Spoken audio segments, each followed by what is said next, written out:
Welcome to एनजीकॉन online academy. इस lecture में हम स्टार्ट करेंगे विद कार्बोक्सिलिक एसिड्स। सबसे पहले इंट्रोड्यूस करते हैं कार्बोक्सिलिक एसिड्स। तो कार्बोक्सिलिक एसिड्स वो ऑर्गेनिक कंपाउंड्स हैं विच contain one or more carboxyl groups attached to alkyl और aryl ग्रुप्स। यानी कार्बोक्सिलिक एसिड्स वो कंपाउंड्स हैं जिसमें अल्काइल ग्रुप के साथ एक या एक से ज़्यादा कार्बोक्सिल ग्रुप लगा हो। नाउ जिस कार्बोक्सिलिक एसिड में एक कार्बोक्सिल ग्रुप लगा होगा उसको हम कहेंगे मोनो कार्बोक्सिलिक एसिड। जिसमें हमारे पास दो कार्बोक्सिल ग्रुप लगे होंगे विद अल्काइल और एराइल ग्रुप, तो उसको हम कहेंगे डाई कार्बोक्सिलिक एसिड। ज़्यादा कॉमन हमारे पास मोनो और डाई कार्बोक्सिलिक एसिड्स हैं। इसी तरह हमारे पास वो कार्बोक्सिलिक एसिड जिसमें कार्बोक्सिल ग्रुप एरोमेटिक रिंग के साथ अटैच होगा उसको हम कहेंगे aromatic carboxylic acid. Now let's have a look at the structure of carboxylic acids.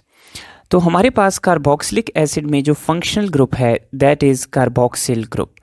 Now carboxyl group खुद कार्बोनाइल ग्रुप और OH की कॉम्बिनेशन है। नाउ एक्सपेक्ट तो ये किया जाता है कि चूंकि ये ग्रुप हमारे पास कार्बोनाइल और हाइड्रोक्सिल की कॉम्बिनेशन है तो इसकी प्रॉपर्टीज अल्डिहाइड्स और अल्कोहल्स की तरह होनी चाहिए, लेकिन carboxyl group behaves differently from both carbonyl and hydroxyl group. So now talking about its structure, so it contains both carbonyl and hydroxyl groups are present. Now carboxylic acid में जो हमारे पास carbonyl carbon है और उसके साथ जो oxygen attached है, so this carbonyl carbon and this oxygen they are sp2 hybridized. जबकि ये वाला जो हमारे पास ऑक्सीजन है this is sp3 hybridized. Then इसके अलावा इन कार्बन्स की हाइब्रिडाइजेशन sp2 भी हो सकती है, sp3 भी हो सकती है, डिपेंडिंग अपॉन कि ये सिंगल बॉन्ड से कनेक्टेड हैं या डबल बॉन्ड से। नाउ कार्बोनाइल कार्बन के साथ जो पहला कार्बन है उसको हम अल्फा कहते हैं और उसके साथ वाले को बीटा कहते हैं, just like in aldehydes and ketones. Now in carboxylic acid carbon double bond oxygen bond length is 120 picometers, whereas carbon oxygen single bond length is 134 picometers. Now carboxylic acids के अंदर एक बहुत इंटरेस्टिंग बात है, let me share after I share this point, कि they are polar compounds. Okay, now interestingly let me take a formic acid molecule. Now carboxylic acid के अंदर हमारे पास डीलोकलाइजेशन प्रेजेंट है। Basically what happens, this oxygen of carboxylic acid donates its lone pair to this carbon and from carbon it is transferred to this oxygen. So what happens in the end, oxygen becomes negative, carbon becomes positive and here we have OH. Now in the next structure, carbon accepts electrons from this oxygen. So we have another structure where we have double bond here and hydrogen here. So यूँ हमारे पास carboxylic acids में delocalisation होती है।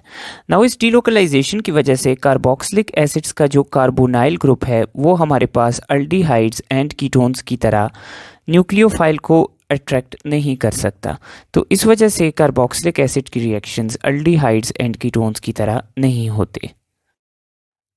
Now looking at the family of carboxylic acids, so carboxylic acids follow करते हैं general formula CnH2n+1 C double bond OOH.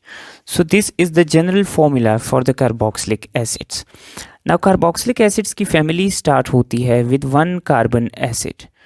Now this one carbon acid is called methanoic acid. Then we have two carbon acids which is called ethanoic acid. Now keep in mind कि हमारे पास इसमें एक carbon यहाँ पे है और एक यहाँ पे है. इसी तरह then we have three carbon acid that is propanoic acid. इसी तरह we have butanoic acid, pentanoic acid and so on. Now talking about family of dicarboxylic acid. So सबसे पहले डाइकार्बोक्सिलिक एसिड में हमारे पास दो कार्बन्स हैं और दोनों कार्बोक्सिल ग्रुप के कार्बन्स हैं. So this is called ethane dioic acid.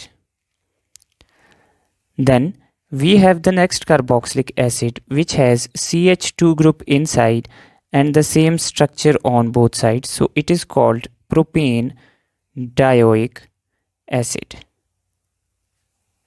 इसी तरह हमारे पास butane, pentane, hexane, heptane dioic acid और यूं मज़ीद इनकी फैमिली आगे जाती है.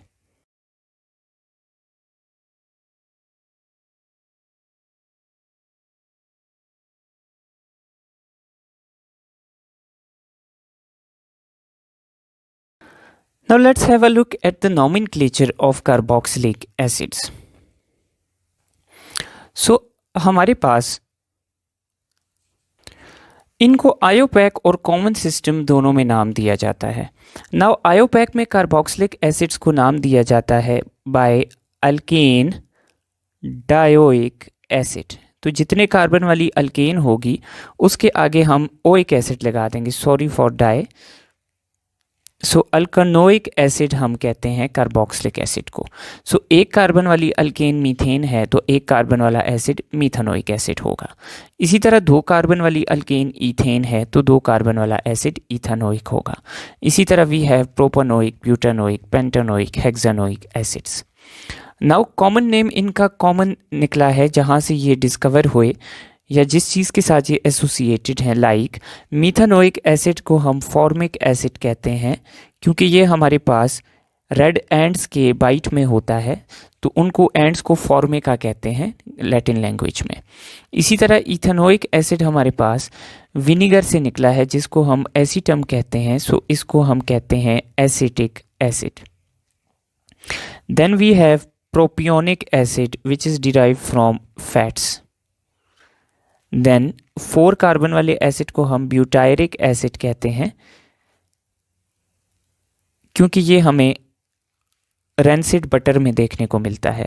देन 5 कार्बन वाले एसिड को हम वेलेरिक एसिड कहते हैं और valerian is derive from a plant. Then hexanoic acid को हम कैप्रोइक एसिड भी कहते हैं. Caproic is derive from goats. तो ये हमारे पास इनके कॉमन और आयोपैक नेम्स हैं. Now talking about dioic acids. तो डायोइक एसिड्स को आयोपैक में नेम दिया जाता है अल्केन डायोइक एसिड. नाउ इस डायोइक एसिड में 2 कार्बन हैं so we call it ethane dioic acid. इसी तरह इसमें 3 कार्बन हैं तो we call it propanedioic acid. Similarly, we have butane dioic acid, pentane dioic acid, and hexane dioic acid, and so on. Now, commonly इनको हम common names से देते हैं. जिस तरह इथेन डायोइक एसिड को हम कहते हैं oxalic acid. Propanedioic acid को हम कहते हैं malonic acid. Butanedioic acid को हम कहते हैं succinic acid. Then pentanedioic acid को हम कहते हैं glutaric acid. Hexanedioic acid को हम कहते हैं adipic acid. So they have common as well as IUPAC names. Then we have aromatic carboxylic acids. Like benzene ring के साथ जब कार्बोक्सिल ग्रुप अटैच हो जाए तो इसको हम कहते हैं benzoic acid. Then we have aromatic dicarboxylic acid. So this acid is called phthalic acid जिसमें एक COOH मेन पोजीशन पे है और दूसरा ऑर्थो पे है. नाउ जिसमें एक COOH मेन पोजीशन पे और दूसरा मेटा पे हो उसको हम कहते हैं आइसोफ्थैलिक एसिड, एंड जिसमें एक मेन पोजीशन पे और दूसरा पैरा पे पड़ा हो तो उसको हम कहते हैं terephthalic acid. So these are their common names. IUPAC में हम क्या कहते हैं 1,2 benzene dicarboxylic acid, 1,3 benzene dicarboxylic acid और 1,4 बेंजीन डाइकार्बोक्सिलिक एसिड। नाउ अगर हमारे पास किसी कार्बोक्सिलिक एसिड में किसी कार्बन पे कोई सब्सटीट्यूएंट आ जाए, so how will we deal with that? Like this is a carboxylic acid, so we check the longest chain which must include carboxyl group.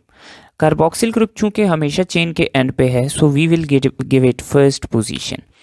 Now 3 पे हमारे पास substituent है methyl, we call it 3-methyl. Then the acid is 4 carbon acid, so we write butanoic acid.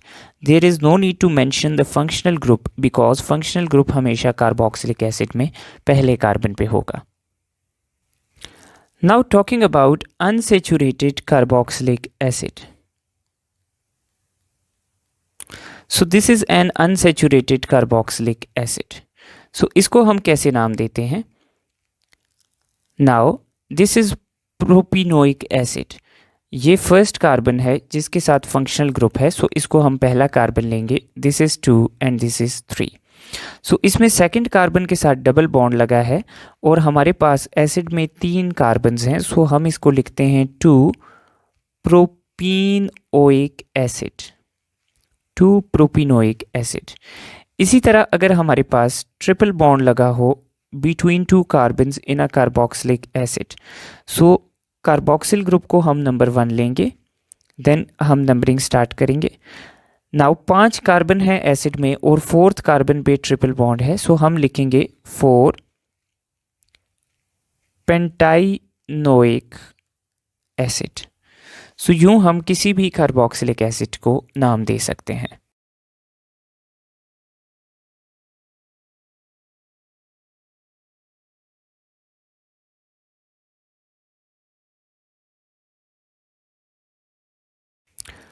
Let's talk about the physical properties of carboxylic acid. So first, their color. So they are colorless compounds. अगर smell की भी बात की जाए, सो शुरू वाले जो 3 carboxylic acids हैं दे आर पंजेंट, और हमारे पास जो उससे बाद वाले कार्बोक्सिलिक एसिड्स हैं they are bad smelling compounds. Like जो हमारे पास बंद कमरों में स्मेल आती है, that is due to hexanoic acid. Then talking about their density, so they are more dense than water. Talking about their solubility in water, so they are soluble in water. Why they are soluble in water? Because they form a hydrogen bond with water. Now इनकी solubility का trend ये है कि carbon 1 से लेके carbon 4 तक के जो एसिड्स हैं वो हमारे पास वाटर में कम्प्लीटली सॉल्युबल हैं, क्योंकि उनके हमारे पास अल्काइल ग्रुप का साइज़ छोटा है. देन कार्बन 5 वाला पार्शली सॉल्युबल है हमारे पास वाटर के अंदर, और कार्बन 6 और उससे ऊपर यूजली बहुत वीकली या ऑलमोस्ट इनसॉल्युबल बन जाते हैं. Then carboxylic acids usually exist in dimeric form. Now what do we mean by dimeric form? तो जब हमारे पास कार्बोक्सिलिक एसिड को हम लेते हैं तो कार्बोक्सिलिक एसिड के मॉलिक्यूल्स एक दूसरे के साथ क्या करते हैं, हाइड्रोजन बॉन्ड बना के एग्जिस्ट करते हैं in the form of a dimer.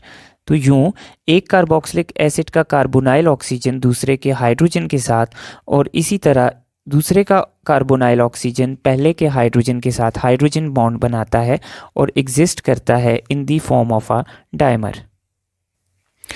Then talking about their melting points and boiling points, they have highest melting and boiling point among all the normal classes of organic compounds because they have strong hydrogen bonding. So इनका melting boiling point अपने comparison की aldehydes, अपने comparison की ketones, alcohols, alkanes, alkenes, alkynes, उन सब से क्या होगा, ज़्यादा होगा. This is due to their strong hydrogen bonding. Now इसी स्ट्रॉन्ग फोर्सेस की वजह से कार्बन 1 से लेके कार्बन 10 तक के जो हमारे पास कार्बोक्सिलिक एसिड्स हैं वो एग्जिस्ट करते हैं इन लिक्विड फॉर्म, जबकि कार्बन 11 और उससे ऊपर कार्बोक्सिलिक एसिड्स हमारे पास सॉलिड फॉर्म में होंगे. Then talking about their trend of melting and boiling point. So हमारे पास बॉइलिंग पॉइंट का ट्रेंड ये है कि it increases with increase in number of carbons. जैसे जैसे नंबर ऑफ कार्बन्स इंक्रीज करेगा तो इनका बॉइलिंग पॉइंट क्या करेगा, इंक्रीज करेगा. जबकि हम अगर मेल्टिंग पॉइंट की बात करें तो मेल्टिंग पॉइंट हमारे पास फॉलो करता है sawtooth variation. Melting point follows sawtooth variation. Now what do we mean by sawtooth variation? Sawtooth variation का मतलब है कि ऑड नंबर वाला जो कार्बोक्सिलिक एसिड है यानी फॉर्मिक एसिड, उसका मेल्टिंग पॉइंट कम होगा. देन जो इवन नंबर वाला है यानी इथेनोइक एसिड, इसका मेल्टिंग पॉइंट ज़्यादा होगा. देन नेक्स्ट ऑड वाले का फिर कम होगा यानी C3 वाले का फिर कम होगा. देन इवन का देन हमारे पास ज़्यादा होगा. तो हमारे पास जो इवन नंबर ऑफ कार्बन वाला कार्बोक्सिलिक एसिड है उसका मेल्टिंग पॉइंट अपने से पिछले और अगले ऑड नंबर वाले दोनों कार्बोक्सिलिक एसिड से ज़्यादा है. नाउ कार्बन 5 में हमारे पास एबनॉर्मेलिटी आती है. कार्बन 5 वाले कार्बोक्सिलिक एसिड का लोएस्ट मेल्टिंग पॉइंट है among all the carboxylic acids. Then we have carbon 6, carbon 7, carbon 8, carbon 9 और यूं हमारे पास सॉ टूथ वेरिएशन चलती है. नाउ कार्बन 5 वाले कार्बोक्सिलिक एसिड का हमारे पास मेल्टिंग पॉइंट सबसे लो इसलिए है कि हमारे पास कार्बन 5 मिड में है. आगे वाले कार्बोक्सिलिक एसिड के मेल्टिंग पॉइंट की जो रीज़न है वो ये है कि इनकी लंदन फोर्सेस स्ट्रॉन्ग हैं due to their stronger size. पीछे वालों की हमारे पास मेल्टिंग पॉइंट की रीज़न ये है कि इनके साइज़ छोटे हैं तो इनकी हाइड्रोजन बॉन्डिंग क्या है, स्ट्रॉन्ग है. 5 कार्बन वाला बॉर्डर लाइन पे है, इसकी हाइड्रोजन बॉन्डिंग जो है वो छोटे वालों की तरह स्ट्रॉन्ग नहीं होती और इसकी लंदन फोर्सेस बड़े वालों की तरह स्ट्रॉन्ग नहीं होती, इसलिए इसके अंदर दोनों चीज़ें कॉम्प्रोमाइज्ड हैं तो इसका मेल्टिंग पॉइंट सबसे कम है. Now talking about acetic acid. तो एसिटिक एसिड हमारे पास फ्रीज होता है एट 17 डिग्री सेंटीग्रेड. ये 17 डिग्री सेंटीग्रेड पे फ्रीज हो जाता है, सो हम इसको कहते हैं glacial acetic acid. So at 17 degree acetic acid is called glacial acetic acid.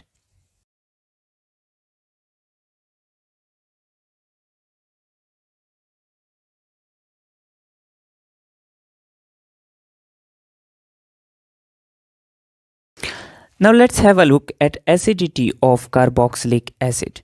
तो नॉर्मल जितनी भी क्लासेस हैं ऑर्गेनिक कंपाउंड्स की, उनमें सबसे ज़्यादा हमारे पास एसिडिक जो हैं वो हैं carboxylic acids. Now why are carboxylic acids acidic? एक तो इनका ऑक्सीजन हाइड्रोजन बॉन्ड पोलर है तो हाइड्रोजन को H+ की फॉर्म में बाहर निकालना आसान है. Second important point about their acidity is कि हमारे पास जो कार्बोक्सिलिक एसिड की आयोनाइजेशन के रिजल्ट में कार्बोक्सिलेट आयन बनता है, it is stable. Now why this ion is stable? तो हमारे पास ये आयन स्टेबल है ड्यू टू रेजोनेंस और डीलोकलाइजेशन. सो हमारे पास ये जो ऑक्सीजन का नेगेटिव चार्ज है ये दोनों ऑक्सीजन के ऊपर क्या करता है, रेजोनेट करता है. So in one structure it lies on one oxygen and in other structure it lies on other oxygen. Now इसकी तो हमारे पास 2 रेजोनेटिंग स्ट्रक्चर्स हैं जबकि फिनोल के 5 हैं. लेकिन फिनोल के रेजोनेटिंग स्ट्रक्चर्स में इशू ये है कि उसमें ऑक्सीजन पे कम रेजोनेटिंग स्ट्रक्चर्स में चार्ज आता है जबकि कार्बन पे ज़्यादा रेजोनेटिंग स्ट्रक्चर्स पे चार्ज आता है, जिसकी वजह से वो स्ट्रक्चर स्टेबल नहीं है. जबकि इसके 2 ही स्ट्रक्चर्स हैं जिसमें दोनों में नेगेटिव चार्ज ऑक्सीजन पे आता है, सो इसके रेजोनेटिंग स्ट्रक्चर्स स्टेबल हैं. Therefore carboxylic acids are more acidic than phenol, although phenol has more resonating structures. Now let's see the factors that affect the acidity of carboxylic acid. So as we have been studying previously कि electron donating groups क्या करते हैं, acidity को decrease करते हैं क्योंकि ये ion को अनस्टेबल बनाते हैं, जबकि इलेक्ट्रॉन विदड्रॉइंग ग्रुप्स क्या करते हैं, इंक्रीज करते हैं एसिडिटी को। Now let us consider the first effect. तो हमारे पास पहला एसिड है formic acid, then we have acetic acid, then we have propanoic acid. तो हमारे पास फॉर्मिक एसिड में कोई डोनेटिंग ग्रुप नहीं है, इथेनोइक एसिड में CH3 ग्रुप है, प्रोपेनोइक एसिड में C2H5 ग्रुप है। तो अब अगर हम एसिडिटी को देखें तो एसिडिटी फॉर्मिक एसिड की सबसे ज़्यादा है, then ethanoic acid, then propanoic acid. जैसे जैसे डोनेटिंग ग्रुप का साइज़ बड़ा होता जाता है, हमारे पास acidity of carboxylic acids goes on decreasing. अब इसका इफेक्ट इतना होता है कि consider the acidity of formic acid and acetic acid. तो formic acid is 10 times stronger than acetic acid as an acid. Now electron withdrawing groups क्या करते हैं, acidity को increase करते हैं। So let me suppose कि मेरे पास acetic acid है। Now इस acetic acid में मैं एक फ्लोरीन का मॉलिक्यूल एटम ऐड कर देता हूँ, देन इसी में मैं 2 फ्लोरीन के एटम्स ऐड कर देता हूँ और इसी में मैं 3 फ्लोरीन के एटम्स हाइड्रोजन की जगह लगा देता हूँ। तो जितने ज़्यादा हमारे पास विदड्रॉइंग ग्रुप्स आएंगे उतनी हमारे पास एसिडिटी ज़्यादा होगी। इसके अलावा हमारे पास स्ट्रेंथ ऑफ विदड्रॉइंग ग्रुप भी मैटर करती है। फॉर एग्जांपल हमारे पास एक नाइट्रो ग्रुप लगा हुआ है एसिटिक एसिड में, देन हमारे पास एक फ्लोरीन लगी है एसिटिक एसिड में, देन हमारे पास एक क्लोरीन लगी है एसिटिक एसिड में, और देन हमारे पास एक ब्रोमीन लगी है एसिटिक एसिड में। तो nitro group is the strongest withdrawing group, so nitro acetic acid will be strongest acid followed by fluoro acetic acid, chloro acetic acid and bromo acetic acid. Then third important thing कि withdrawing group का distance भी matter करता है। For example हमारे पास एक acid है जिसमें 4 carbons हैं, तो अगर मैं विदड्रॉइंग ग्रुप को इधर लगाऊंगा तो ये वाला एसिड स्ट्रॉन्ग होगा, followed by this one, followed by this one. तो अगर मैंने एक फ्लोरीन इस कार्बन पे लगाई तो ये एसिड ज़्यादा स्ट्रॉन्ग होगा क्योंकि ये बिल्कुल इस ऑक्सीजन के करीब है। जब मैं फ्लोरीन को दूर करता जाऊंगा तो एसिडिटी की स्ट्रेंथ डिक्रीज करती जाएगी। Thank you.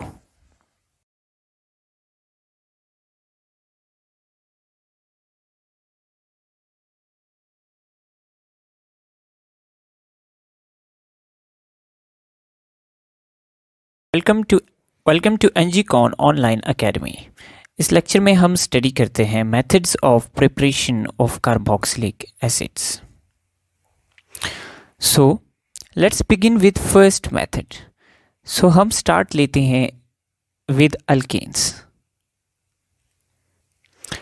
सो अल्केन से कार्बोक्सिलिक एसिड को कैसे प्रिपेयर किया जाता है। Let me take an alkane ethane. इसको मैं ऑक्सीडाइज करता हूँ in the presence of copper catalyst at 400 degree centigrade and 200 atmospheric pressure. Now alkane मेरे पास ऑक्सीडाइज होती है into alcohol. Now in the next step under the presence of same catalyst हमारे पास ये alcohol oxidise हो जाती है into corresponding aldehyde. And in the next step in the presence of same catalyst हमारे पास ये अल्डिहाइड ऑक्सीडाइज हो जाती है into corresponding carboxylic acid.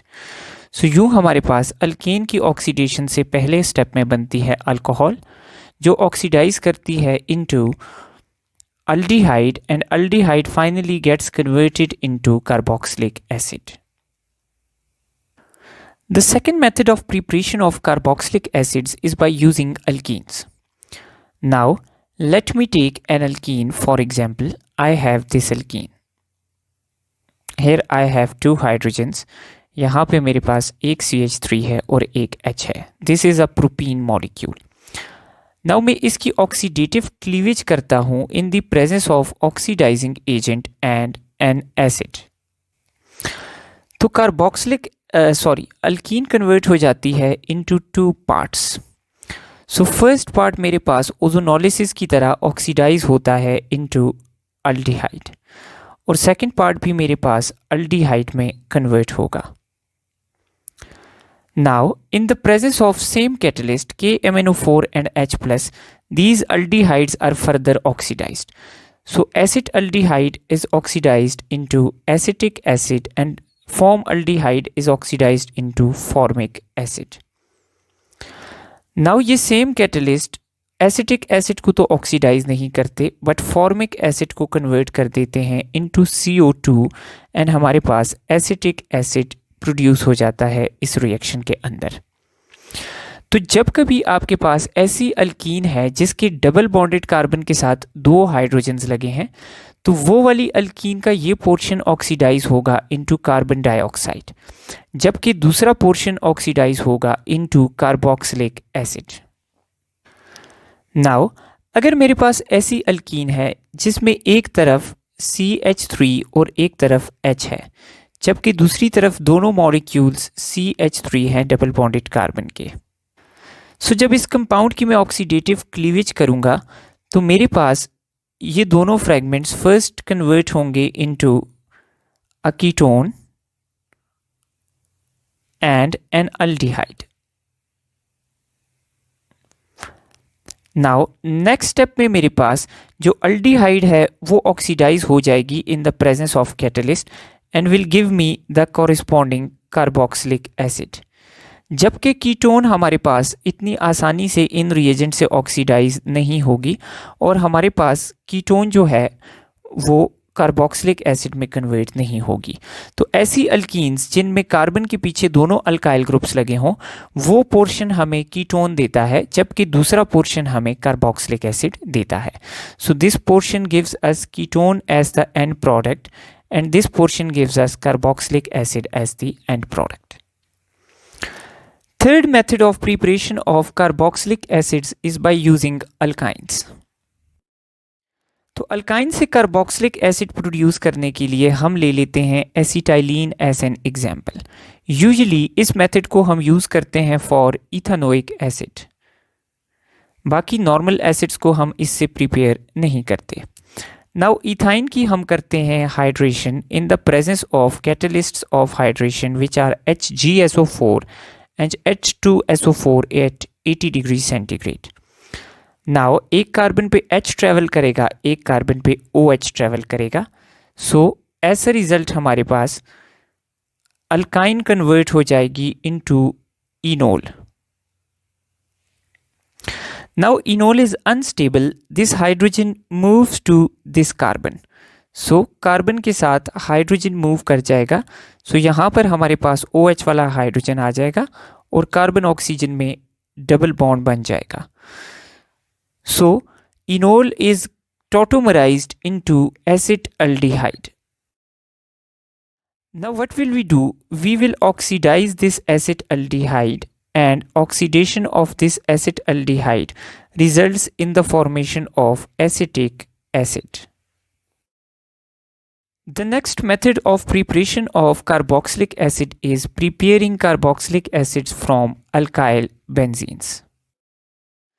Now keep in mind कि alkyl benzene aromatic compound है, इसलिए इसकी oxidation के result में मेरे पास aromatic carboxylic acid बनेगा।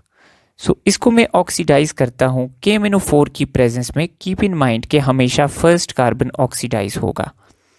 सो KMnO4 के साथ ऑक्सीडेशन के रिजल्ट में CH3 ग्रुप कन्वर्ट हो जाता है into COOH and I get benzoic acid. Now अगर मैं टोलुइन की जगह ले लूं ज़ाइलिन लाइक दिस और इसको मैं ऑक्सीडाइज कराऊं विद KMnO4, तो KMnO4 इसके दोनों कार्बन्स को ऑक्सीडाइज करेगी और हमारे पास रिजल्ट में एरोमेटिक डाइकार्बोक्सिलिक एसिड बनेगा। सो this acid is phthalic acid. Now if this group is present at meta we will get isophthalic and if this is present at para तो paraxylene से टेरेफ्थैलिक acid हमें देखने को मिलेगा। The next method of preparation of carboxylic acid is by using Grignard's reagent. So Grignard's reagent is RMgX. Now Grignard's reagent की हम carbonation करते हैं, इसको कार्बन डाइऑक्साइड के साथ रिएक्ट करवाते हैं तो हमें कार्बोक्सिलिक एसिड मिलता है। Now this R of Grignard reagent attacks carbon. Carbon transfers electrons to oxygen. So इसके रिजल्ट में oxygen becomes negative and R groups gets attached to carbon. Now this MgX temporarily attaches with oxygen negative. Then हम compound की hydrolysis करते हैं in the presence of a base catalyst. So MgX goes away with this OH and we get R C double bond O OH which is a carboxylic acid. Now keep in mind कि इस carboxylic acid में एक carbon यहाँ से आता है और बाकी कार्बन्स अल्काइल ग्रुप से आते हैं। सो अगर आप यहाँ पे मिथाइल ग्रुप वाला ग्रिग्नर्स रिएजेंट यूज़ कर रहे हैं तो एक कार्बन ऐड होके इथेनोइक एसिड बनेगा। तो जितने कार्बन आप यहाँ यूज़ करेंगे तो एसिड के अंदर एक कार्बन उससे ज़्यादा होगा क्योंकि कार्बन डाइऑक्साइड से भी एक कार्बन आ रहा है। तो अब इस मेथड से हम मिथेनोइक एसिड या फॉर्मिक एसिड को प्रिपेयर नहीं कर सकते क्योंकि यहाँ पे हमारे पास एटलीस्ट एक कार्बन होना लाजमी है और एक कार्बन यहाँ से ऐड होगा। तो the smallest acid that we can prepare by this method is ethanoic acid. The next method of preparation of carboxylic acid is by using alcohols. So we take a primary alcohol. Primary alcohol को हम oxidize करते हैं using KMnO4. So KMnO4 removes 2 hydrogens from this primary alcohol. After removal of these 2 hydrogens, the primary alcohol gets converted into an aldehyde. Now under the same catalyst, aldehyde हमारे पास oxidise हो जाती है further into corresponding carboxylic acid.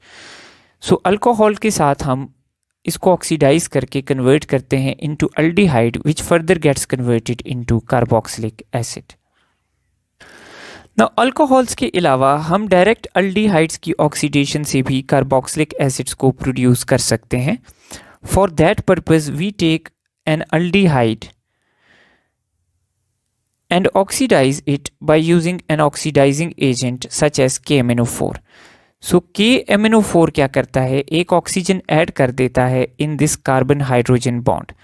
सो हमारे पास aldehyde oxidise होके convert हो जाती है into corresponding carboxylic acid.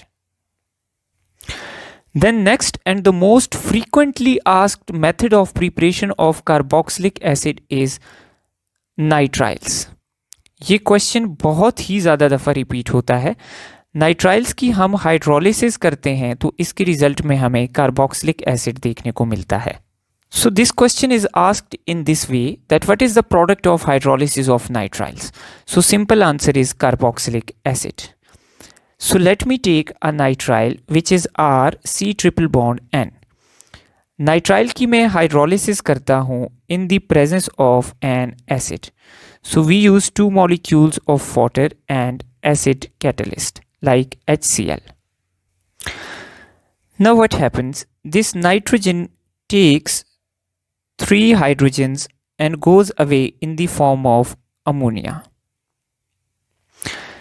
R और C के साथ ये OH और ये ऑक्सीजन आके अटैच हो जाते हैं।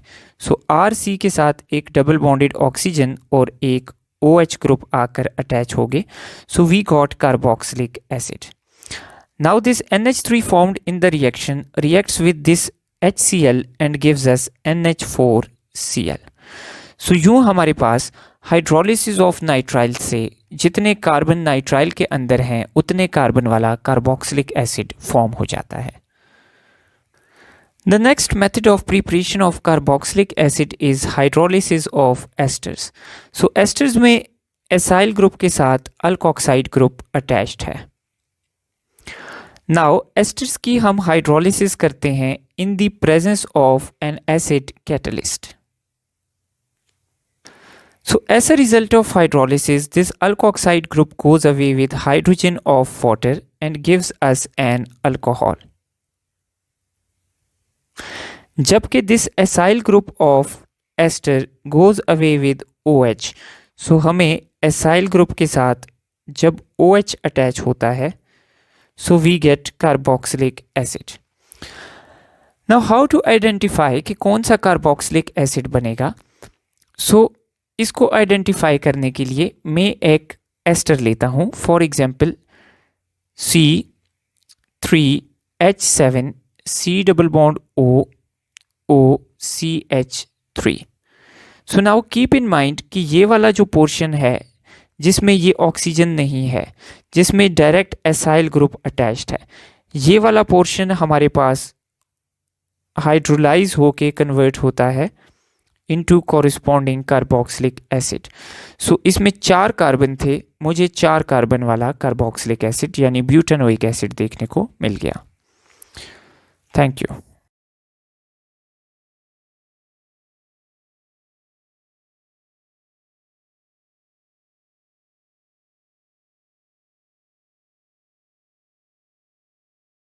Welcome to एनजीकॉन online academy.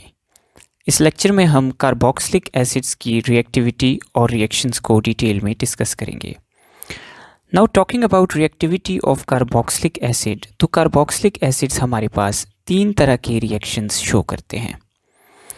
Now firstly they are acids, तो they will show acidic reactions which are due to hydrogen which is attached to carboxylic acid. Then second number पे आते हैं कार्बोक्सिलिक एसिड्स के major reactions. So in these reactions carboxylic acid का जो OH group है it is replaced by some other nucleophile. So these second type of reactions of carboxylic acids are nucleophilic substitution reactions. Now these nucleophilic substitution reactions are also characteristic or major reactions of carboxylic acid. Then carboxylic acid के हमारे पास third तरह के reactions आते हैं. इन reactions में हमारे पास carboxyl group as a whole involved होता है. So these are the 3 major types of reactions जो हमें carboxylic acid में देखने को मिलेंगे. इसके अलावा कार्बोक्सिलिक एसिड में एक और तरह की रिएक्शंस भी हमें देखने को मिलते हैं जिसमें कार्बोक्सिलिक एसिड्स का अल्फा कार्बन इन्वॉल्व होता है. So these are alpha carbon reactions. So let's discuss each of these reactions one by one. So first of all let's discuss acidic reactions. तो हमारे पास कोई भी टिपिकल एसिड्स 3 किस्म के reactions देता है. सो कार्बोक्सिलिक एसिड हमें भी ये तीनों रिएक्शंस देंगे. सो फर्स्ट रिएक्शन इज़ कि अगर हम कार्बोक्सिलिक एसिड को रिएक्ट करवा दें किसी बेस के साथ, तो हमारे पास कार्बोक्सिलिक एसिड्स बेस के साथ एसिड बेस रिएक्शन करेंगे और न्यूट्रलाइजेशन करेंगे. नाउ कार्बोक्सिलिक एसिड का H बेस के OH के साथ चला जाएगा and as a result of neutralization हमें मिलेगा H2O, जबकि कार्बोक्सिलिक एसिड का नेगेटिव पार्ट बेस के पॉजिटिव आयन के साथ चला जाएगा और हमें देगा साथ में एक सॉल्ट. तो कार्बोक्सिलिक एसिड्स बेस के साथ सॉल्ट प्लस वाटर बनाएंगे as a result of neutralisation reaction. Second reaction जो हमें कार्बोक्सिलिक एसिड्स में देखने को मिलेगा that is with a metal. So किसी भी एसिड की तरह कार्बोक्सिलिक एसिड्स जब मेटल के साथ रिएक्ट करते हैं तो मेटल क्या करता है, किसी भी एसिड में से हाइड्रोजन को बाहर निकाल देता है.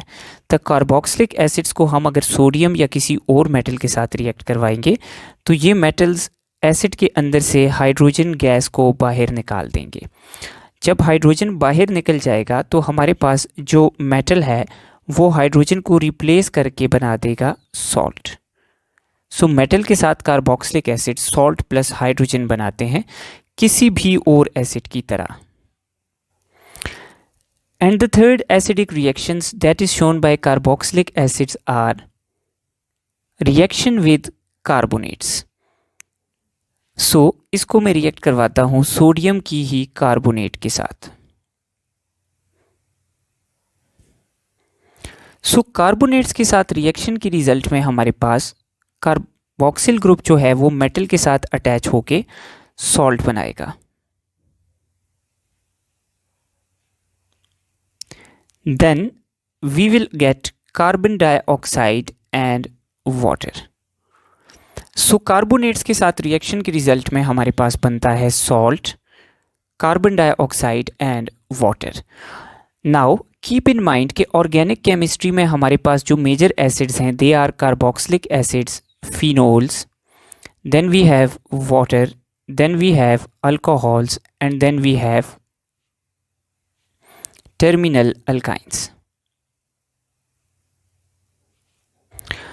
Now हमारे पास ये जो चारों एसिडिक कंपाउंड्स हैं ऑर्गेनिक केमिस्ट्री के अंदर, ये सिर्फ पहले दो रिएक्शंस देते हैं, तीसरा रिएक्शन नहीं देते। जबकि कार्बोक्सिलिक एसिड्स जो हैं वो कार्बोनेट्स के साथ भी रिएक्ट करके कार्बन डाइऑक्साइड रिलीज करते हैं। So they also react with carbonates, whereas the rest of major organic acids do not react with carbonates but they react with bases and metals.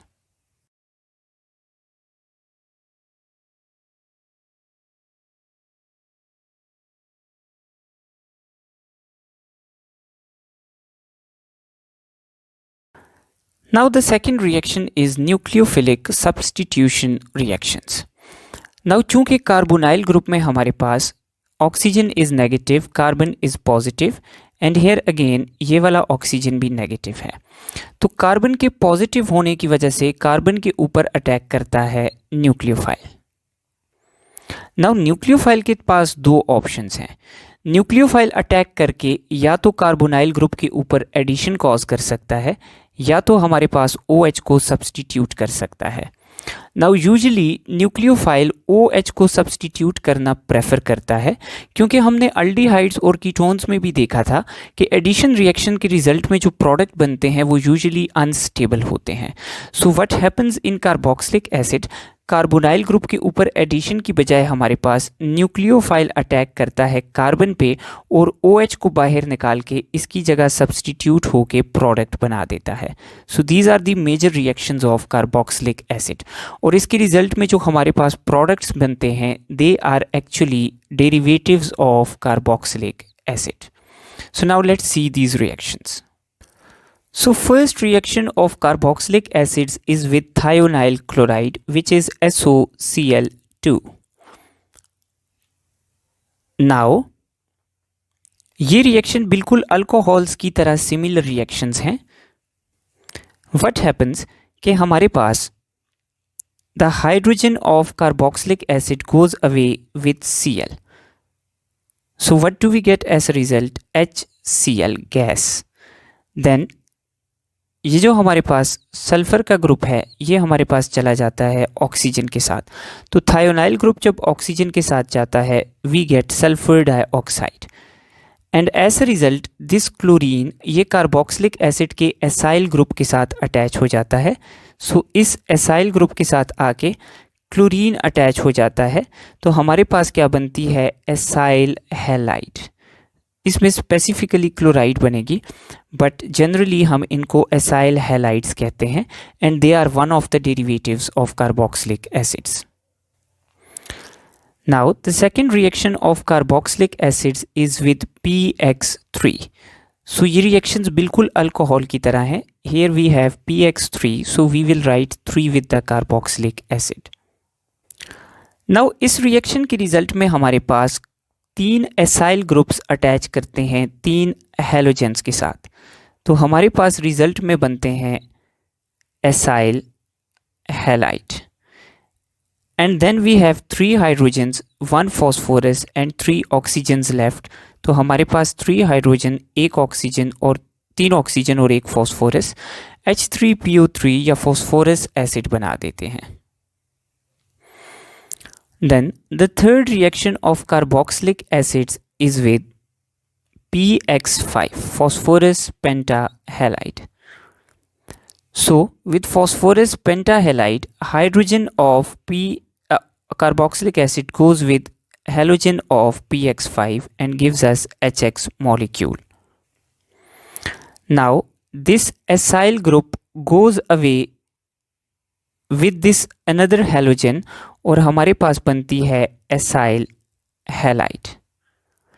And then we are left with 1 phosphorus, 1 oxygen and 3 of the halogens. So we get POX3 along with it.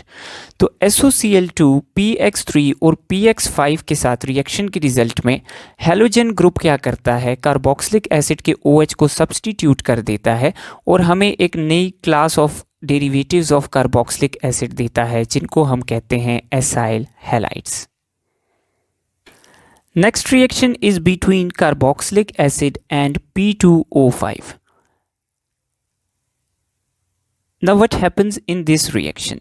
इस reaction को हम dehydration reaction of carboxylic acid भी कहेंगे क्योंकि इसमें dehydration होगी। So now अगर हम कार्बोक्सिलिक एसिड को P2O5 या फॉस्फोरस पेंटॉक्साइड के साथ रिएक्ट करवाएं, यूजुअली ये डाइमेरिक फॉर्म में एग्जिस्ट करती है, इसलिए we usually also write P4O10. Now P2O5 की एक इम्पॉर्टेंट प्रॉपर्टी है कि ये हमारे पास बहुत ही स्ट्रॉन्ग डिहाइड्रेटिंग एजेंट है।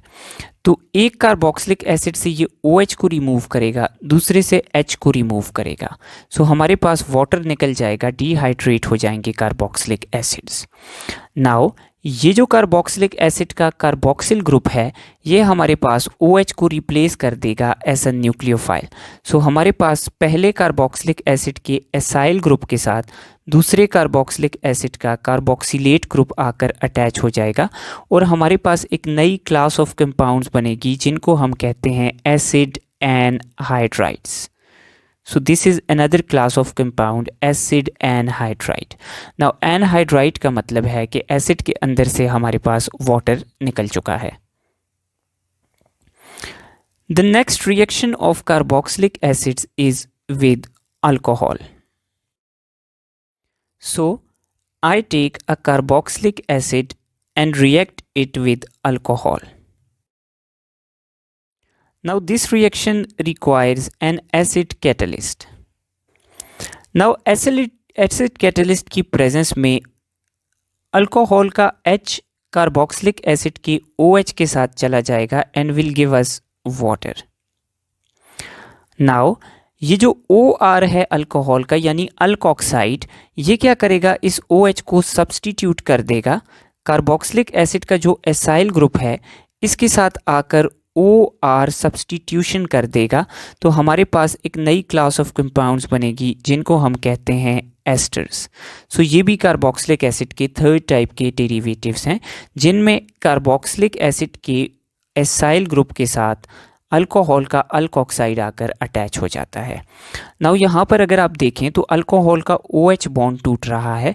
सो जिन रिएक्शंस में अल्कोहल का OH बॉन्ड टूटे उन रिएक्शंस में primary alcohols are more reactive followed by secondary followed by tertiary.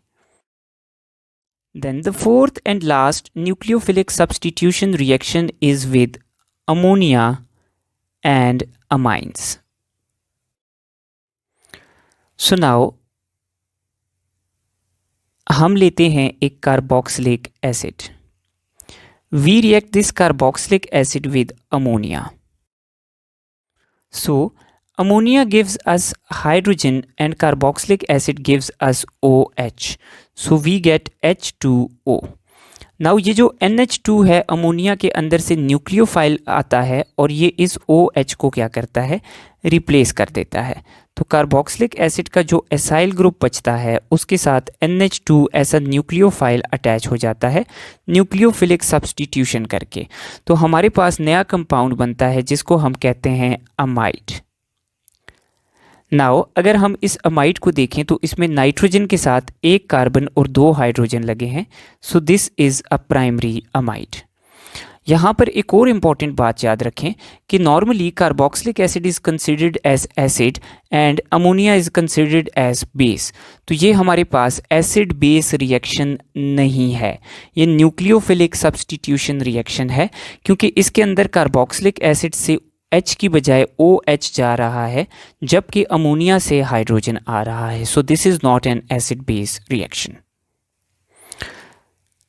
The next reaction that we have is reaction between carboxylic acid और अब हम अमोनिया की जगह प्राइमरी अमाइन लेते हैं जिसमें नाइट्रोजन के साथ 2 हाइड्रोजन और एक अल्काइल ग्रुप अटैच्ड है। So we react carboxylic acid with a primary amine. So primary amine के साथ जब कार्बोक्सिलिक एसिड रिएक्ट करेगा, सिमिलर रिएक्शन होगा अमोनिया की तरह, तो हमारे पास बनेगा वाटर और साथ हमारे पास acyl group of carboxylic acid के साथ NRH ये ग्रुप आके अटैच हो जाएगा। नाउ इस कंपाउंड में नाइट्रोजन के साथ 2 कार्बन्स अटैच्ड हैं, सो इस अमाइड को हम कहते हैं सेकेंडरी अमाइड। नाउ इसी तरह अगर हम कार्बोक्सिलिक एसिड्स को रिएक्ट करवाते हैं विद अ सेकेंडरी अमाइन जिसमें नाइट्रोजन के साथ 2 अल्काइल ग्रुप्स और 1 हाइड्रोजन लगा है, so this is secondary amine. So secondary amine के साथ जब हम कार्बोक्सिलिक एसिड को रिएक्ट करवाएंगे तो इसका OH सेकेंडरी अमाइन के हाइड्रोजन के साथ जाके अगेन हमें वाटर देगा और कार्बोक्सिलिक एसिड के एसाइल ग्रुप के साथ NR2 ग्रुप आके अटैच हो जाएगा। Now as a result we will get a tertiary amide. Now tertiary amines जो हैं उनके अंदर कोई हाइड्रोजन नहीं होता, so tertiary amines do not react with carboxylic acids. So keep in mind कि जब कार्बोक्सिलिक एसिड अमोनिया के साथ रिएक्ट करेंगे तो we get primary amide, primary amine के साथ ये सेकेंडरी अमाइड बनाएंगे और सेकेंडरी अमाइन के साथ ये टर्शरी अमाइड बनाएंगे, जबकि टर्शरी अमाइंस के साथ they don't give any reaction. So nucleophilic substitution के रिजल्ट में हमारे पास 4 derivatives of carboxylic acid produce हुए हैं। First are acyl halides, second are acid anhydrides, third are esters and fourth are amides. So इन 4 derivatives की chemistry को हम नेक्स्ट लेक्चर में डिटेल में डिस्कस करेंगे।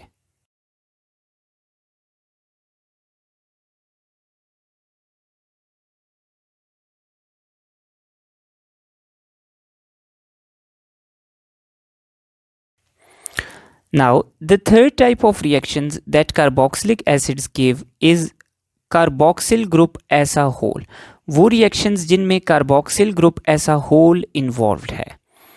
So the first reaction that is present is reduction। Now हम carboxylic acids की partial reduction भी कर सकते हैं और complete reduction भी कर सकते हैं। So जब हम एक कार्बोक्सिलिक एसिड लेते हैं, इसकी पार्शियल रिडक्शन करते हैं, तो हम इसमें रिड्यूसिंग एजेंट यूज़ करते हैं। नाउ कीप इन माइंड कि इसमें हम स्ट्रॉन्ग रिड्यूसिंग एजेंट यूज़ करेंगे क्योंकि हमारे पास carboxylic acids weak reducing agent जिस तरह NaBH4 है उसके साथ रिड्यूस नहीं होते। So we have to use lithium aluminium hydride which is a strong reducing agent. Now lithium aluminium hydride carboxyl group के अंदर से एक ऑक्सीजन निकाल के इसको कन्वर्ट कर देता है इनटू एन अल्डिहाइड। नाउ ये रिएक्शन जहाँ पे स्टॉप नहीं होता, अल्डिहाइड के ऊपर फर्दर LiAlH4 एक्ट करती है और एक हाइड्रोजन ऑक्सीजन को और एक हाइड्रोजन कार्बन को प्रोवाइड करती है। सो हमारे पास एंड प्रोडक्ट में क्या बन जाता है, प्राइमरी अल्कोहल। सो ये रिडक्शन 2 स्टेप्स में हुई है। फर्स्ट स्टेप में कार्बोक्सिलिक एसिड का एक ऑक्सीजन रिमूव हुआ है और अल्डिहाइड बनी है, जबकि सेकंड स्टेप में अल्डिहाइड में 2 हाइड्रोजन्स ऐड हुए हैं और प्राइमरी अल्कोहल्स बनी हैं। नाउ अगर हम कार्बोक्सिलिक एसिड को रिड्यूस करना चाहते हैं कंप्लीटली, सो हम कार्बोक्सिलिक एसिड को रिएक्ट करवाते हैं with hydrogen iodide and red phosphorus. So HIO और रेड फॉस्फोरस क्या करते हैं, हमारे पास इस कार्बोक्सिल ग्रुप को रिड्यूस करके कन्वर्ट करते हैं इनटू मिथाइल ग्रुप। सो हमारे पास alkyl group of carboxylic acid के साथ जो पूरा कार्बोक्सिल ग्रुप है ये रिड्यूस हो जाता है इनटू मिथाइल ग्रुप, तो हमारे पास रिजल्ट में बनती है अल्केन। नाउ अगर हम इसमें दो कार्बन वाला कार्बोक्सिलिक एसिड यूज़ करेंगे तो रिज़ल्ट में हमें अल्केन भी दो कार्बन वाला ही मिलेगा। नाउ HI साथ खुद कन्वर्ट हो जाता है इनटू H2O एंड आयोडीन। सो यूँ हमारे पास कार्बोक्सिलिक एसिड की कंप्लीट रिडक्शन पे हमें अल्केन्स देखने को मिलती हैं। Now the second reaction of carboxylic acids is decarboxylation. Now what we do basically in decarboxylation, हम इस कार्बन डाइऑक्साइड ग्रुप को रिमूव कर देते हैं कार्बोक्सिलिक एसिड से। So for the removal of carbon dioxide we use soda lime. Soda lime is derived from two words. Soda is for NaOH and lime is for CaO. Now what happens कि two molecules of NaOH come with one of the oxygens. So they join this COO group. So we get Na2CO3 ऐसा result. Then यहाँ से हमारे पास water भी बन जाता है and carboxylic acid के R ग्रुप के साथ ये H अटैच हो जाता है एंड वी गेट अल्केन ऐसा रिजल्ट। नाउ इस रिएक्शन में कौन सी अल्केन बनेगी? तो चूंकि कार्बोक्सिलिक एसिड में से ये वाला कार्बन जो है वो कार्बोनेट की फॉर्म में रिमूव हो गया है, तो हमारे पास जितने कार्बन्स कार्बोक्सिलिक एसिड में थे रिजल्टिंग अल्केन में दो कार्बन्स हमें कम देखने को मिलेंगे। सो अगर हम इधर इथानोइक एसिड यूज़ कर रहे हैं सो इसके रिजल्ट में हमें यहाँ पे जो अल्केन देखने को मिलेगी वो होगी मीथेन। देन हमने कहा था कि हमारे पास आखिर में एक और टाइप के रिएक्शंस भी होते हैं कार्बोक्सिलिक एसिड्स को, जिनको हम मेजर रिएक्शंस में इंक्लूड नहीं करते but they are still present. They are the alpha carbon reactions of carboxylic acid. Now alpha carbon reactions में हम एक रिएक्शन को देखते हैं that is HVZ reaction. HVZ reaction is named after three scientist Hell, Volhard and Zelinsky. Now what is HVZ reaction? So let me take an acetic acid जिसमें alpha hydrogen मौजूद हो। ये उन कार्बन्स का reaction carboxylic acids का reaction है जिनमें alpha hydrogens present होंगे। नाउ हमारे पास ये एक कार्बोक्सिलिक एसिड है। This is carbonyl carbon and this is alpha carbon and these hydrogens are alpha hydrogens.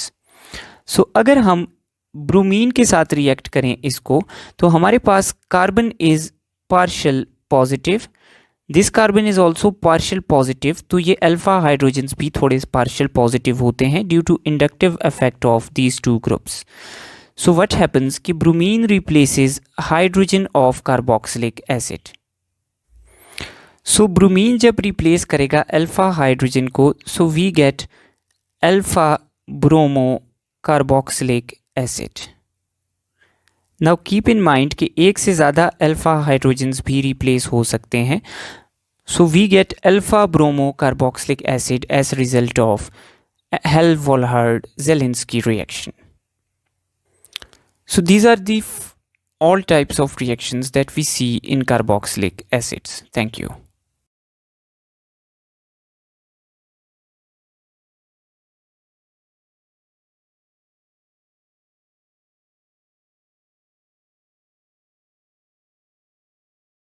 Welcome to एनजीकॉन online academy. Last lecture में हमने कार्बोक्सिलिक एसिड के रिएक्शंस डिस्कस किए थे, जिसमें से एक टाइप के रिएक्शंस थे nucleophilic substitution reactions of carboxylic acid.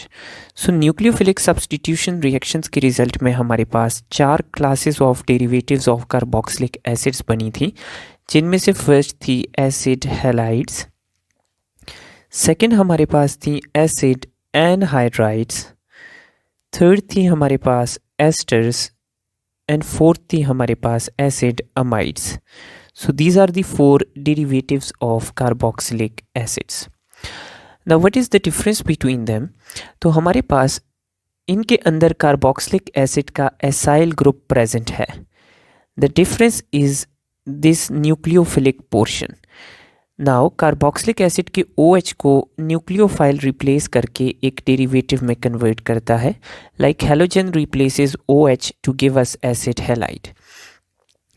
इसी तरह OH को रिप्लेस करता है carboxyl group to give us anhydride. OH is replaced by alkoxide to give us esters, and OH is replaced by amino group to give us amide. So these are the derivatives of carboxylic acid. इन चारों में difference किस चीज़ का है? The difference is between the nucleophile that is attached to the acyl group that was present in the carboxylic acid. So इस lecture में हम इन derivatives को और इनके रिएक्शंस को डिटेल में स्टडी करेंगे. नाउ अगर एसिड्स हैलाइड्स की बात करें तो इनका न्यूक्लियोफाइल है हैलोजन आयन. एनहाइड्राइड्स का न्यूक्लियोफाइल है कार्बोक्सिलेट आयन. इसी तरह एस्टर्स का न्यूक्लियोफाइल है अल्कोक्साइड आयन, जबकि अमाइड का न्यूक्लियोफाइल है NH2- amide ion.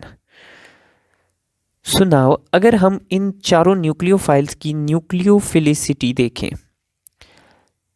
So according to the strength of nucleophile, amide is the strongest nucleophile, followed by alkoxide, followed by carboxyl, followed by halide. So सबसे strong nucleophile amides के पास है, जबकि सबसे weak nucleophile halides के पास है. सो इसी base पर अगर हम रिएक्टिविटी की बात करें तो चूंकि हैलाइड्स का न्यूक्लियोफाइल सबसे वीक है तो इसको रिप्लेस करना सबसे आसान है, जबकि अमाइड्स का न्यूक्लियोफाइल सबसे स्ट्रॉन्ग है तो इसको रिप्लेस करना सबसे मुश्किल है. सो रिएक्टिविटी का ऑर्डर हमारे पास आ जाता है halides followed by anhydrides followed by asters, and in the last amides are the least reactive of carboxylic acid derivatives. Now let's see कि हम कैसे इन derivatives को एक दूसरे में interconvert कर सकते हैं. So first of all we do ammonolysis of these compounds. Ammonolysis का मतलब है कि हम इन derivatives को react करवाएंगे with ammonia. Now importantly ammonia is NH3, लेकिन अमोनिया का जो न्यूक्लियोफाइल है दैट इज़ NH2. तो NH2 is stronger than halide, it is stronger than carboxyl and it is stronger than alkoxide. तो अगर हम अमोनिया के साथ इन चारों डेरिवेटिव्स को रिएक्ट करवाएंगे तो ऑलरेडी अमाइड्स में अमोनिया ग्रुप है, इनको रिएक्ट करवाने का कोई मतलब नहीं है. लेकिन जो बाकी तीनों क्लासेस ऑफ डेरिवेटिव्स हैं उनका जो न्यूक्लियोफाइल है it is weaker than the nucleophile of ammonia. So अगर हम इन तीनों को अमोनिया के साथ रिएक्ट करवाएंगे तो अमोनिया का NH2 इनके न्यूक्लियोफाइल को रिप्लेस करके हमारे पास अमाइड बना देगा. So in all these three derivatives if we react them with ammonia, NH2 of ammonia will replace the respective nucleophile of these groups and will convert them into amides. Now next अगर हम इन compounds की alcoholysis करें, alcoholysis mean reacting these compounds with alcohol. So alcohol का जो nucleophile है that is this OR all alkoxide ion. Now alkoxide ion is not stronger than NH2 but it is stronger than both of these nucleophiles. तो जब ये चारों classes alcohol के साथ react करेंगी तो अमाइड्स को रिप्लेस नहीं कर सकेगा अल्कोहल का न्यूक्लियोफाइल, जबकि एनहाइड्राइड्स और हैलाइड्स को इसका न्यूक्लियोफाइल रिप्लेस कर देगा. तो अल्कोहलिसिस की रिज़ल्ट में हमारे पास एसिड हैलाइड्स के हैलोजन को अल्कोहल का न्यूक्लियोफाइल OR रिप्लेस करके एस्टर बना देगा, जबकि एनहाइड्राइड्स के न्यूक्लियोफाइल को भी अल्कोक्साइड रिप्लेस करेगा और हमारे पास एस्टर बन जाएगी. नाउ एस्टर में ऑलरेडी OR प्रेजेंट है तो रिएक्शन का चांस नहीं है, और अमाइड्स के न्यूक्लियोफाइल को अल्कोहल्स का न्यूक्लियोफाइल रिप्लेस नहीं कर सकता. So there will be no reaction of alcohol with amides. Now the last sequence is hydrolysis. Now hydrolysis में वाटर का न्यूक्लियोफाइल है OH, लेकिन हाइड्रोलिसिस में ये चारों डेरिवेटिव्स जो हैं ये चारों कन्वर्ट होंगे इनटू कार्बोक्सिलिक एसिड, उसका रीज़न ये है कि हमारे पास जो वाटर का हाइड्रोजन है वो इन ग्रुप्स को पहले कन्वर्ट करता है इनटू वीक लीविंग ग्रुप्स, और हमारे पास इनको निकालना फिर आसान हो जाता है। देयरफॉर हाइड्रोलिसिस की रिज़ल्ट में सारे के सारे न्यूक्लियोफाइल रिप्लेस हो जाते हैं, क्योंकि अगर हमारे पास एक न्यूक्लियोफाइल रिप्लेसेबल नहीं है तो वाटर का हाइड्रोजन उसको पहले वीक न्यूक्लियोफाइल में कन्वर्ट करके बाहर निकालेगा। सो एसिड हैलाइड्स भी हमारे पास कन्वर्ट होंगी into carboxylic acid. Anhydrides will give us 2 molecules of carboxylic acid. Ester will give us carboxylic acids, and amides will give us carboxylic acid back on hydrolysis. So hydrolysis चारों compounds की होगी। Now अगर हम इस table को गौर से देखें तो हमारे पास जो अमाइड्स हैं they can be prepared from all the 3 other classes. Asters को भी हम डायरेक्टली प्रिपेयर कर सकते हैं, लेकिन हैलाइड्स को हम बाकी क्लासेस से डायरेक्टली प्रिपेयर नहीं कर सकते, क्योंकि इनका जो न्यूक्लियोफाइल है halogen it is the weakest in all the classes, और बाकी क्लासेस से डायरेक्टली इनको प्रिपेयर करना पॉसिबल नहीं है। तो अगर हमने हैलाइड्स को प्रिपेयर करना है अमाइड से या एस्टर से या एनहाइड्राइड से, तो पहले हम इन कंपाउंड्स की हाइड्रोलिसिस करके इनको कार्बोक्सिलिक एसिड में कन्वर्ट करेंगे, एंड देन उस कार्बोक्सिलिक एसिड से हम हैलाइड फॉर्म करेंगे।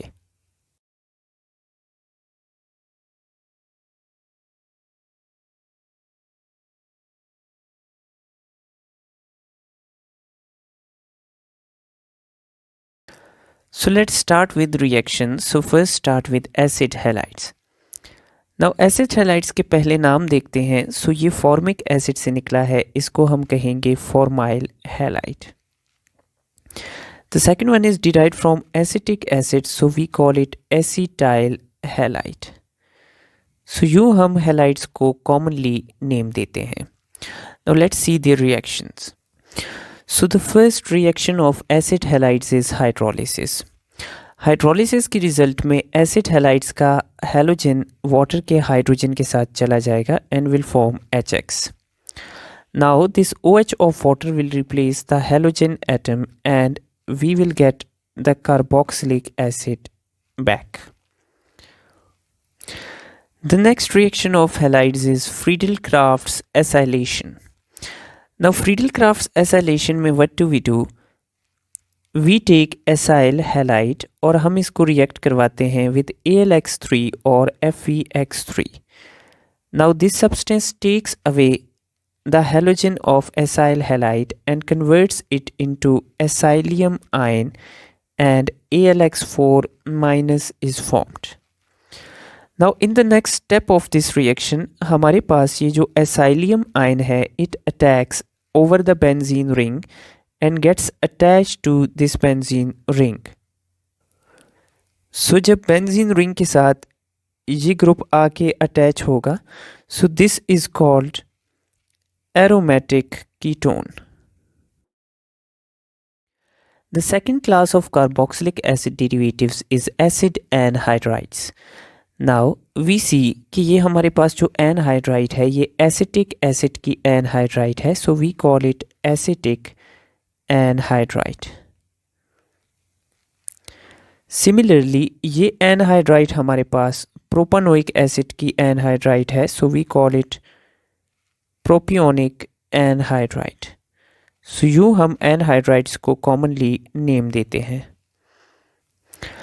Now we have only a single reaction of anhydrides, that is hydrolysis reaction of anhydride.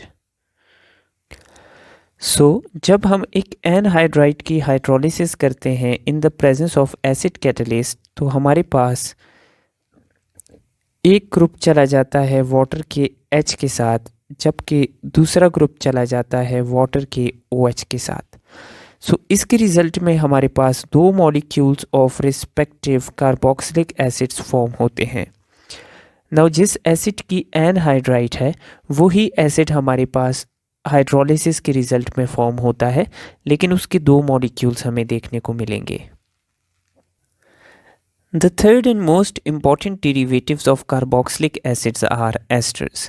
Now keep in mind that esters are sweet smelling compounds, so therefore they are used as flavoring agents. इनको हम flavoring agents के तौर पे भी use करते हैं. Now ester is composed of two parts. First is acyl group. Now ये acyl group हमारे पास आता है carboxylic acid से, जबकि second group is alkoxide group जो हमारे पास आता है अल्कोहल से. So ester is formed by the reaction between carboxylic acid and alcohols, और ये दोनों कंपाउंड्स एक एक पार्ट कंट्रीब्यूट करते हैं in the ester. Now talking about names of ester, तो हमारे पास एस्टर का एक अल्कोहल वाला पार्ट है जिसके लिए हम यूज़ करते हैं अल्काइल, और दूसरा पार्ट है कार्बोक्सिलिक एसिड वाला जिसके लिए हम यूज़ करते हैं इथानोएट या अल्कानोएट, इसका सिस्टमैटिक नेम हो गया. सो इसमें ये हमारे पास मिथाइल अल्कोहल से निकला है, सो हम पहले लिखेंगे मिथाइल, और ये इथानोइक एसिड से निकला है, सो हम इसको कहेंगे इथानोएट. हम कॉमनली इसको इथानोइक एसिड की जगह एसीटिक एसिड भी कहते हैं, तो हम इसको मिथाइल एसीटेट भी कह सकते हैं. Similarly looking at the second ester, तो ये हमारे पास मिथानोल से निकला है, so we will write methyl, and ये हमारे पास मिथानोइक एसिड से निकला है, सो हम इसको कहेंगे methanoate. We can commonly also call it methyl. Methanoic acid को हम फॉर्मिक एसिड कहते हैं, so we can also write formate. Similarly ये हमारे पास इथाइल अल्कोहल से निकला है, so we write ethyl, and this is from propanoic acid, so we call it propanoate. So हम इसको इथाइल प्रोपियोनेट भी कॉमनली कह सकते हैं, since the third acid is commonly called propionic acid. सो यूँ हम एस्टर्स को नाम देते हैं. Now let's see the reactions. So the first reaction of esters is hydrolysis. So जब हम ester को hydrolyze करते हैं in the presence of acid catalyst, so we get corresponding alcohol और हमारे पास corresponding carboxylic acid बनता है. So now how to tell कि कौन सी alcohol और कौन सा carboxylic acid बनेगा. So keep in mind, अगर आपको question आ गया कि आपके पास है ethyl ब्यूटायरेट, इसकी हाइड्रोलिसिस के रिज़ल्ट में कौन सी अल्कोहल और कौन सा कार्बोक्सिलिक एसिड बनेगा. So ethyl is from alcohol, so we will get ethanol from this, and butyrate is from carboxylic acid, so we will get butanoic acid from it. So यूँ हम directly ester के नाम को देख के बता सकते हैं कि किस पोर्शन से कौन सा कार्बोक्सिलिक एसिड या अल्कोहल हमें देखने को मिलेगी. The second reaction of esters is saponification. Now ये esters की हाइड्रोलिसिस का रिएक्शन ही है, बट यहाँ पर हम बेस यूज़ करते हैं. So when we use base in hydrolysis of esters, so what do we get कि हमारे पास this R group goes away with this OH and gives us alcohol, whereas this sodium will attach to this carboxylate group और हमें sodium salt of acid देखने को मिलेगा. Now हमारे पास chemically जो soaps हैं they are sodium salts of carboxylic acids. जो higher carboxylic acids हैं उनके जो सोडियम सॉल्ट्स हैं they are chemically soaps. So this reaction is also called saponification. The third reaction of esters is reduction, which we have also studied in preparation of alcohols. So जब हम esters को reduce करें तो ये दो fragments में break होती हैं और reduce होती हैं. So first fragment में 3 hydrogens add होते हैं from LiAlH4. First hydrogen is added to this oxygen and the rest of 2 hydrogens are added to carbonyl carbon. और हमें एक primary alcohol देखने को मिलती है, जबकि हमारे पास अल्कोक्साइड ग्रुप में एक और हाइड्रोजन ऐड होता है और हमें एक और प्राइमरी अल्कोहल देखने को मिलती है.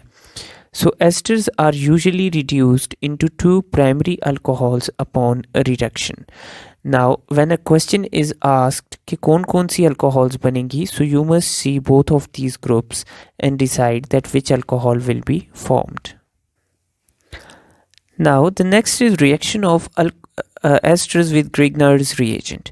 So वो esters जिनमें carbonyl group के पीछे hydrogen लगा है, they are derived from formic acid. They are called formic esters.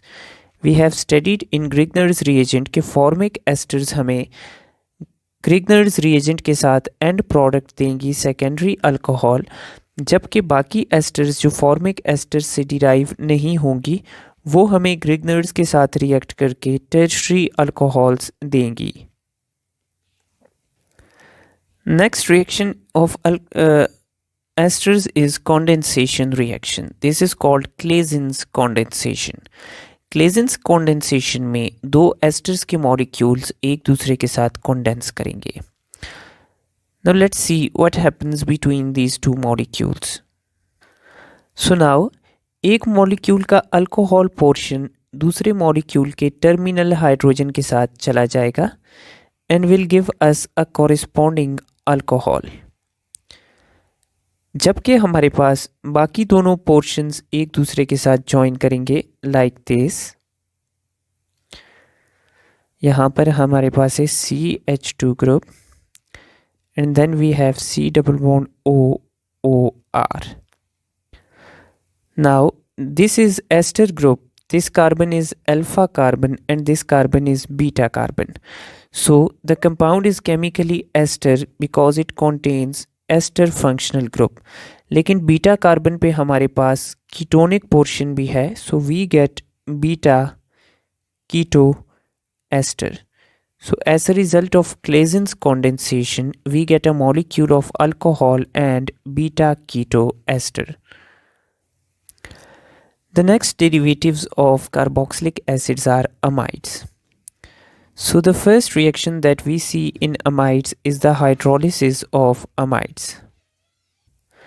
So जब हम amides की hydrolysis करेंगे तो हमारे पास NH2 will go away with the hydrogen of water and give us ammonia. And the OH of water will get attached to this carbonyl carbon of the acyl group और हमारे पास carboxylic acid वापस बन जाएगा. The second reaction that we see in amides is the reduction of amide.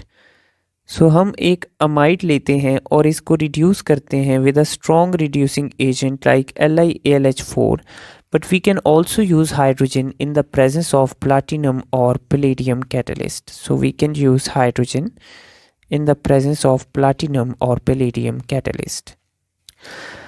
Now these catalysts reduce this carbonyl group into methylene group यानी CH2 group. So this carbonyl group is reduced to this CH2 group and NH2 stays here. So amide की reduction पे हमें मिलती है amine. Now if we reduce a primary amide, we will get a primary amine. इसी तरह if we reduce a secondary amide, we get a secondary amine as a result. और tertiary amide को reduce करने से हमें result में tertiary amine देखने को मिलेगी. Now if we look at how do we name amides, so this is derived from formic acid, we call it form amide. Now since it has single carbon, so हम इसको IUPAC में कहते हैं methane amide. Similarly, this is derived from acetic acid, so we call this amide acid amide. And since it has two carbons, so in IUPAC we call it ethane amide. So in this way we name amides. Now we have another class of compounds which are called nitriles. Now nitriles चूँकि carboxylic acid के direct derivatives तो नहीं हैं, but they are related to carboxylic acids.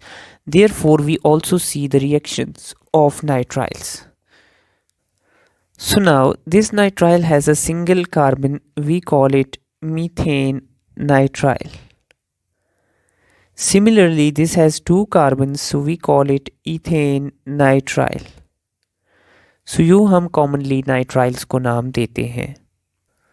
So the first and most important reaction of nitriles is hydrolysis, which is most frequently asked in exams. So whenever जब हम nitriles की hydrolysis करते हैं in the presence of a water and we take acid HCl for hydrolysis. So the nitrogen of this nitrile goes away with 3 hydrogens giving us ammonia. Then we are left with our carbon. Now carbon gets attached to this OH and this oxygen. So we get double bond oxygen and single bond OH. So हमें NH3 और carboxylic acid देखने को मिलेगा. Now this NH3 will react with HCl and will give us NH4Cl eventually. So nitrile के hydrolysis का result में हमें carboxylic acid देखने को मिलेगा. The next reaction is a reduction of nitriles. So if we take a nitrile and reduce with LiAlH4 or hydrogen in the presence of the previous reduction catalyst, so carbon will get reduced to CH2 group and nitrogen will get reduced to NH2 group. So we get an amine as a result of reduction of nitrile. So we get a primary amine whenever a nitrile is reduced. Now, lastly, we see the reaction of nitriles with Grignard's reagent. So the nucleophilic R of Grignard's reagent attack this carbon of nitrile. इसके electrons nitrogen को transfer होंगे. So as a result, what happens? Nitrogen becomes negative and it attaches MgX to itself. और ये जो R group है जिसने carbon पे attack किया है, it becomes attached to this group here. Now इस रिएक्शन को डायरेक्टली ड्रॉ करते हैं. Then we proceed with hydrolysis of this compound. So इस intermediate की hydrolysis के result में MgX will go away with OH. So we get MgXOH, which is a white precipitate. Now nitrogen goes away with these 3 hydrogens and give us ammonia. And this oxygen attaches to this group and give us RC double bond OR. So we get ketone when we react Grignard's reagent with a nitrile. Similarly, अगर हमारे पास इस reaction में methane nitrile है जिसके पीछे R की बजाय H ग्रुप लगा है, सो इसके एंड प्रोडक्ट में हमें कीटोन की बजाय अल्डिहाइड देखने को मिलेगी. So these are all reactions of carboxylic acid derivatives. Now here is an important thing I would like to add, that we have a formic acid and we have an aldehyde. Now there is a common thing between formic acid and aldehyde, that both of them contains formyl group. Now due to presence of formyl group, there is a test in aldehydes that is positive.